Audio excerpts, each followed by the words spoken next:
Halo Ngominers, apa kabar? Kembali kita berjumpa di Ngomin. Sorry banget kemarin aku nggak bikin konten karena, perjalanan pulang habis itu capek banget. Nah sekarang ini sebentar lagi aku kan berangkat ke Denpasar. Jadi sebelum berangkat, sebelum mandi aku bikin konten dulu. Jadi kalau tampangku agak meruang ini maklum, harap dimaklumi karena aku belum mandi. Oke, aku akan bahas beberapa update dan aku mau sampaikan opini nanti di terakhir ya. Yang pertama soal Taremi, ini cukup menarik. Taremi dia dikabarkan Inter siap melepas Taremi itu bahkan secara gratis. Nah, kenapa secara gratis? Karena ya terus terang saja, Taremi itu gajinya cukup besar di Inter sekitar 3 jutaan dan kontribusi tidak maksimal. Dengan usia yang sekian kalau dijual pun ndak seberapa. Jadi bagi Inter lebih penting Taremi itu keluar daripada mengharapkan duit dari penjualan Taremi. Ya gitu aja sih, mungkin namanya apa ya, namanya transfer nggak semua pasti berhasil kan. Anggaplah Taremi sama seperti siapa ya, sama seperti Korea dan, adalah Palacios juga adalah beberapa transfer Inter yang gagal. Kita maklumi saja. Nah, kemudian kalau kawan-kawan ingat, Inter sempat mengincar Ederson sebagai pengganti Hakan. Sekarang situasinya sudah berubah drastis di mana Hakan itu sudah balik ke Inter, dan menyatakan akan stay di Inter. Sementara itu, tentunya kita khawatir juga karena Ederson ini kan salah satu gelandang terkuat di Serie A musim lalu. Juventus dan Milan itu, tertarik. Al Hilal juga tertarik. Kalau Al Hilal mau beli ya silakanlah keluar dari Serie A kan nggak apa. Walaupun sebenarnya miris juga pemain-pemain bagus keluar dari Serie A, kualitas liganya kayak gimana kan gitu. Tapi di dalam hal ini Atalanta sudah berusaha mengunci Ederson.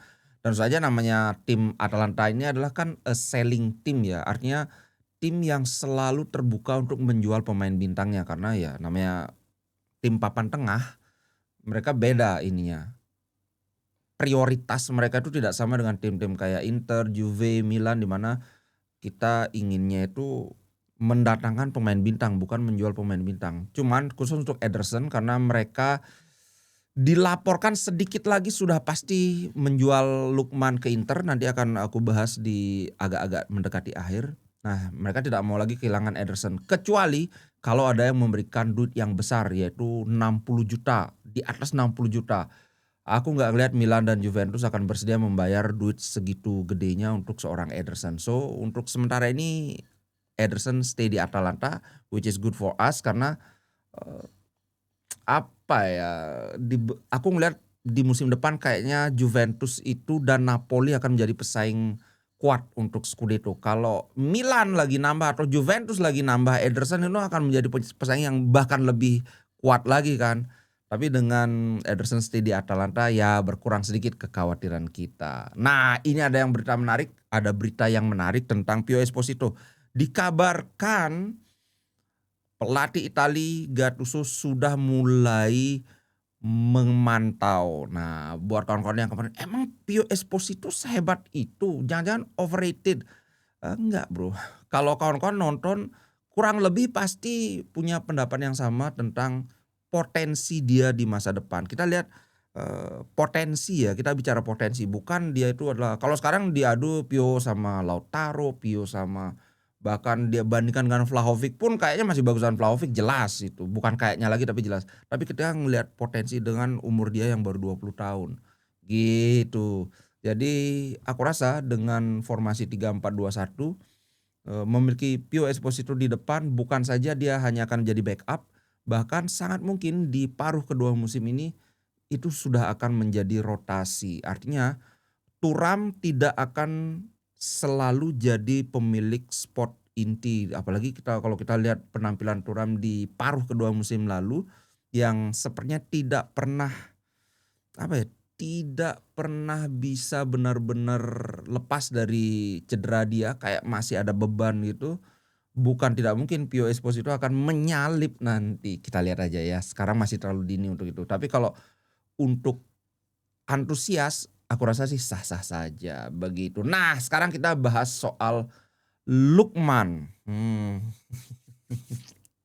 Kemarin Aku baca kok komentarnya, ada yang bilang, "Wah ini jangan-jangan Lukman nanti seperti yang sudah-sudah, terus terlalu berlarut-larut akhirnya batal." Aku baca cuman aku nggak sempat balas komen aja. Nah aku sekarang bahas di sini. Lukman berlarut-larut aku sudah bilang karena bagiku Lukman ini adalah striker bagus, tapi dengan usia dia yang 27 itu sudah ada di puncak. Aku nggak ngelihat dia bisa masih berkembang lagi seperti Pio Esposito. Jadi harga 30 sampai 40 itu aku rasa harga yang sudah sangat layak. Inter yang tidak mau mengikuti keinginan Atalanta untuk membayar 50 juta bagiku itu sudah tepat. Kalau memang dia ngotot 50 juta ya udah nggak usah gitu loh.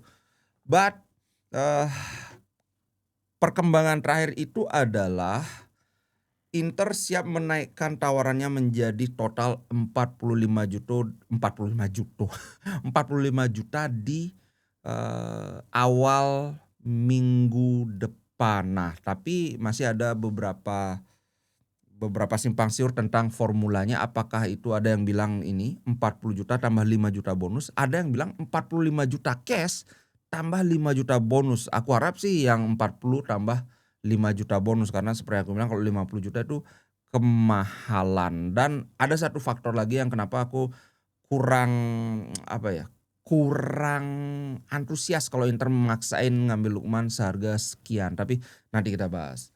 Oke, nah sekarang kita bahas satu alasan kenapa Lukman ini akan menjadi tambahan yang sangat berarti. Karena dengan keadaan yang sekarang aku melihat Napoli menjadi kontender terkuat untuk Scudetto.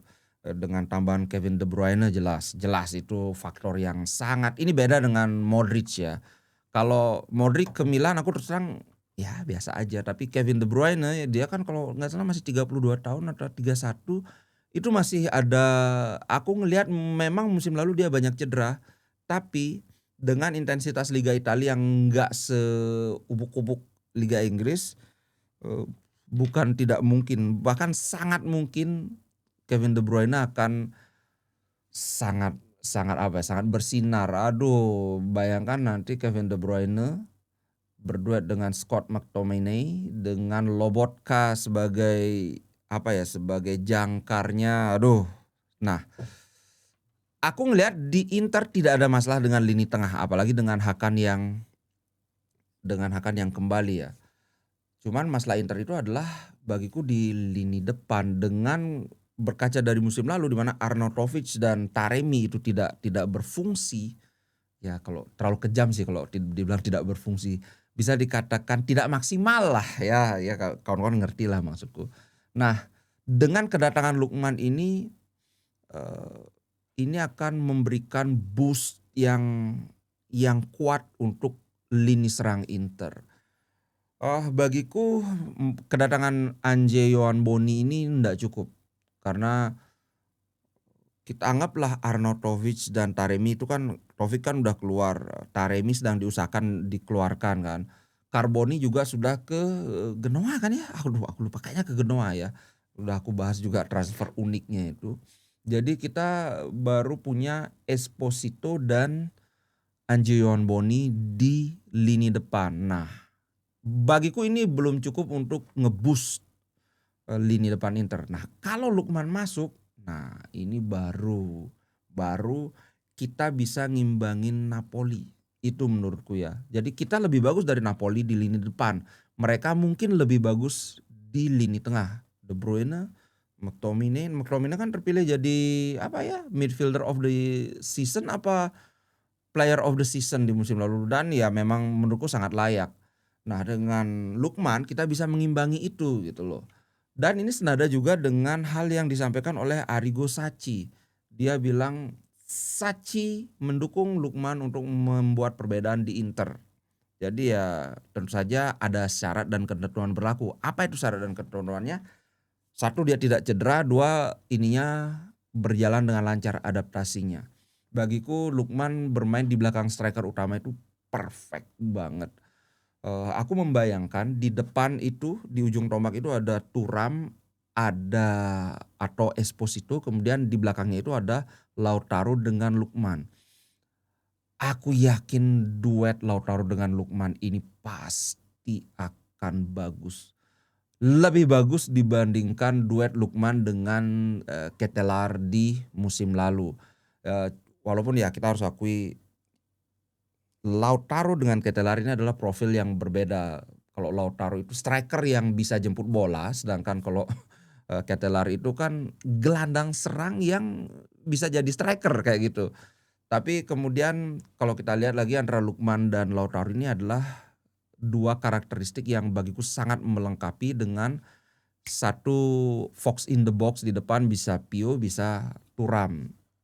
Nah, eee, Lukman kalau kawan-kawan ngikutin Atalanta adalah terlepas dari kita pernah ngebantai Atalanta berapa ya 4-0 kalau nggak salah 4-0 apa 3-0 pokoknya kita ngebantai.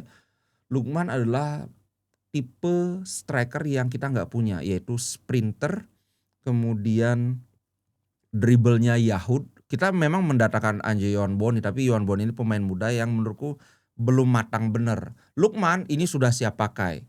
So, aku sangat setuju dengan apa yang dibilang Sachi bahwa ini akan sangat bisa membuat perbedaan. Tidak perlu tunggu pertengahan musim, tidak perlu tunggu, eee, musim depan dia sudah akan bikin impact di Inter Milan.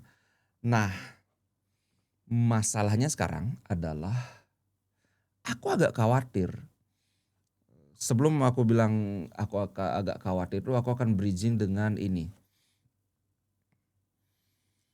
Last dance dari pemain-pemain, apa ya, pemain-pemain veteran lah Inter, yaitu ada 5 pemain veteran yaitu Mkhitaryan, Darmian, Stefan de Vrij, Yann Sommer dan Francesco Acerbi. Nah kaitannya adalah begini. Dari Mkhitaryan di gelandang aku tidak terlalu khawatir, Yann Sommer di kiper performa dia masih bagus. Nah di center back ini, kita punya kanan itu Pavard oke, selain Pavard ada Bisek juga yang memiliki karakteristik yang berbeda, sangat ofensif, kadang-kadang blunder. Kemudian di kiri ada Bastoni, ada Augusto, ada Darmian yang juga bisa di sana. Aku tidak khawatir, tapi sampai saat ini sudah bulan Juli akhir loh, 27 Juli. Sampai saat ini kita belum mendapatkan profil center back tengah. Kita sudah mendatangkan 2 striker. Mendatangkan ya karena Ionboni dibeli, Pio Esposito kita nggak beli, tapi sudah ada 2 striker baru masuk. Kok kita masih ngotot datengin Lukman lagi gitu. Padahal sektor center back ini masih belum ketahuan nih bakalan gimana. Dan terus terang salah satu pembeda antara musim lalu dengan 2 musim lalu ketika kita Scudetto adalah pertahanan Inter. Salah satu yang bikin kita keteteran, ingat lawan Barcelona kita menang itu dengan agregat berapa ya? 7-6 kalau nggak salah ya. Kayak pokoknya dalam 2 pertandingan kita kebobolan 6 gol. Ini suatu hal yang sangat tidak bisa kita bayangkan di 2 musim lalu ketika kita Scudetto. Bahkan ketika kita disingkirkan oleh Atletico Madrid di Liga Champions, pertahanan kita itu kokoh. Kebobolan berapa ya 2 apa 3 gitu dari 2 pertandingan. Kemudian kan kita, kalah penalti kan. Tapi musim lalu itu parah banget. Malah Inter masih fokus, kita udah datangin Luis Enrique. Ini back wing back tapi ini aslinya winger. Jadi bukan back murni. Kita datangin Petar Sucic, ini gelandang. Kemudian kita datangin siapa ya, André Ionboni striker, kemudian Pio Esposito juga striker. Ada kayaknya satu lagi, aku lupa banget. Ada satu lagi gelandang ya. Ya itulah pokoknya. Kalian ngerti maksudku ya bahwa back ini belum ada, back paten itu belum ada. Leoni masih berlarut-larut, katanya Conny de Winter sudah agree term, personal term, tapi sampai sekarang belum dikunci gitu loh. Malah Inter ngotot banget buat Lukman. Menurut kawan-kawan gimana nih? Apakah ada yang memiliki concern atau kekhawatiran senada? Ini kok ngototnya di sektor gelandang dan striker gitu. Oke, itu aja sih. Begitu Conny de Winter atau Leoni ini terkunci ke Inter, aku sudah tenang sudah. Makanya ya udahlah. Nah, sekarang kita tutup dengan kabar baik soal Hakan dan Lautaro. Kawan-kawan pasti sudah banyak lihat fotonya juga mereka Lautaro pasang di store-nya bahwa intinya adalah sudah tidak ada masalah. Lautaro sudah liburan, sudah tenang, Hakan juga sudah tenang. Tentunya ini adalah hal yang kita sambut dengan baik ya karena Hakan adalah tokoh masyarakat di lini tengah. Lautaro jelas adalah tokoh di lini serang dan juga lini tengah karena dia sering jemput bola ke bawah kan. Yang menarik adalah apa sih yang sebenarnya terjadi? Aku sempat bahas sedikit di bawah, tapi ini ada sebuah apa namanya ya, sebuah artikel ditulis oleh Tony Wheeler dan artikel ini berdasarkan Gazzetta dello Sport. Yang mana kayaknya transfer Hakan ke Galatasaray itu sudah kenceng banget. Galatasaray kemudian dingin, Fenerbahce muncul tapi akhirnya nggak terjadi. Nah ini ada penjelasan tentang kenapa transfer Hakan ke Galatasaray itu kok nggak kejadian. Ternyata ini guys, bukan ternyata ya, kabarnya ini. Deal untuk Hakan itu tidak bisa digapai secara finansial oleh Galatasaray. Satu hal, permintaan gaji itu di Inter dia dapat 7,5 juta tambah bonus. Nah, dia ingin yang lebih dari ini. Itu tidak mampu dipenuhi oleh Galatasaray. Kemudian yang kedua adalah dia menginginkan kontrak paling tidak 3 tahun. Nah, ini problematik karena umur Hakan udah 31. Kalau dia dikasih kontrak 3 tahun berarti dia akan mendapatkan gaji berapa? Misalnya 10 juta sampai umur 34. Ya Galatasaray nggak goblok juga. Hakan di 34 tahun dengan gaji 10 juta agak sulit untuk dipenuhi. Kalau Ronaldo beda, Ronaldo sampai 37 itu dia masih merupakan salah satu striker top dunia. Tapi Hakan susah untuk bisa optimis gitu loh. Nah, ini ternyata yang bikin Galatasaray mundur teratur. Nah, kemarin itu kan ada berita bahwa Galatasaray menawarkan berapa ya 15 juta. Ini bahkan menurut Galatasaray bahkan sebenarnya tidak ada tawaran resmi dari Gala ke Inter. Nah, bagusnya hal yang meringankan Hakan bahwa Hakan dikabarkan sudah berkomunikasi dengan manajemen sudah nodong lah ceritanya. Hakan kamu gimana? Kamu pengen pindah apa enggak? Hakan itu enggak bilang, ya saya pengen pindah, enggak. Dia bilang silakan manajemen yang atur, kalau saya bertahan saya siap, kalau saya pindah saya juga siap. Intinya seperti itu. Nah tentu saja banyak suara-suara miring lah, komentar miring dari fans Inter juga, wah ini sih karena dia mau balik ke Inter, bukan balik ke Inter, mau stay di Inter karena udah nggak ada yang mau beli dia gitu. Sama kayak Dumfries di musim lalu gitu. Kalau aku sih bagiku, aku lihat apa yang dia berikan untuk Inter itu sudah sesuai dan bagiku selama ini kan itu selalu profesional. Soal dia bungkam bagiku itu ya sudah normatif saja gitu loh. Karena ini dia bisa pindah, bisa nggak pindah daripada nanti ngomong wah aku akan stay tapi nanti ujungnya kayak Lukaku kan, tahu-tahu di detik-detik terakhir malah dia yang minta pindah. Bagiku Hakan itu dia masih terbuka segala kemungkinan, which is professional, namanya pemain profesional, namanya pindah dibeli itu sudah apa ya, sudah merupakan hal yang wajar. Jadi ya kalau dia nge-push itu kan sudah dibantah. Karena dari Inter juga sudah bilang Marotta enggak, Hakan enggak ada minta dia pindah. Nah begitu sih. Nah apalagi sekarang dia udah baikan dengan Lautaro, bagiku ini sudah merupakan hal positif. Sejelek-jeleknya Hakan, nah sejelek-jeleknya Hakan dia masih merupakan salah satu gelandang terbaik di Serie A, bahkan mungkin di Eropa. Itu sih bro. Oke itu aja dulu untuk konten kali ini. Mari kita, semoga kita bisa berjumpa besok. Oke, ciao guys.